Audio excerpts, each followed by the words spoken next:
YS എന്തുകൊണ്ട് നിങ്ങളുടെ വീടും സ്ഥലമൊക്കെ വിൽക്കാനുണ്ടെങ്കിൽ ഞങ്ങളെ ഏൽപ്പിക്കാം. അതായത് ഒരു അഡ്വർടൈസ്മെന്റ് ചെയ്താൽ നിങ്ങൾക്ക് എന്താണ് ബെനിഫിറ്റ് എന്നുള്ളത്. അതായത് ഒരു അഡ്വർടൈസ്മെന്റ് ചെയ്ത് കഴിയുമ്പോൾ നമുക്ക് നോർമൽ ഫ്ലെക്സ് വെക്കണേലും പത്രത്തിൽ കൊടുക്കണേലും ഒക്കെ ഉപരി നല്ല രീതിയിൽ കസ്റ്റമേഴ്സിലേക്ക് എത്തിക്കാനായിട്ട് ഞങ്ങളെ കൊണ്ട് സാധിക്കും കേട്ടോ. അതായത് സോഷ്യൽ മീഡിയ വഴി മാക്സിമം നമ്മൾ എത്ര വേഗം തന്നെ മാക്സിമം ആളുകളിലേക്ക് എത്തിക്കും, അതുവഴി നല്ലൊരു ബയറേയും കണ്ടെത്താൻ എളുപ്പത്തിൽ സാധിക്കും കേട്ടോ. അതുപോലെ വാങ്ങണ സംബന്ധിച്ച് എന്താ ബെനിഫിറ്റ് എന്ന് വെച്ച് കഴിഞ്ഞാൽ 1-to-1 അതായത് ഓണർ മിഡിലിൽ ഞാൻ അടുത്തതായിട്ട് വരുന്ന ബയർ, അതായത് ഓണർ പറയണ അതേ റേറ്റ് തന്നെ ഞാൻ പറയുന്നതാണ്, ആ റേറ്റിലാണ് നമ്മൾ അഡ്വർടൈസ് ചെയ്യണത്. അത് വെച്ചിട്ട് ബയർക്ക് ആ റേറ്റിൽ തന്നെ നമുക്ക് നല്ലൊരു ഫെയർ വാല്യൂവിൽ നമുക്ക് വാങ്ങിക്കാൻ സാധിക്കും കേട്ടോ. അതായത് പഴയകാല കച്ചവടങ്ങൾ പോലെ കയറ്റി വെച്ചുള്ള കച്ചവടമുള്ള കാര്യങ്ങളും നമുക്കില്ല.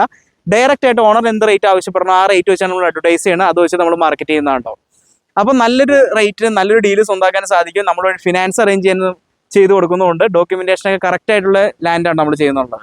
അപ്പോൾ എത്ര വേഗം തന്നെ നമ്മളെ കോൺടാക്ട് ചെയ്ത് അഡ്വർടൈസ്മെന്റ് ഒക്കെ നമ്മൾ വന്ന് ചെയ്തു തരുന്നതാണ്. എറണാകുളം ജില്ലയിലാണ് ഇപ്പോൾ നിലവിൽ നടന്നുകൊണ്ടിരിക്കുന്നത്. അപ്പോൾ എറണാകുളം ജില്ലയിലുള്ളവർ മറക്കാണ്ട് വേഗം തന്നെ കോൺടാക്ട് ചെയ്തോ. അടുത്ത വീട്ടിലേക്ക് കാണുന്നവരെ ബൈ ബൈ.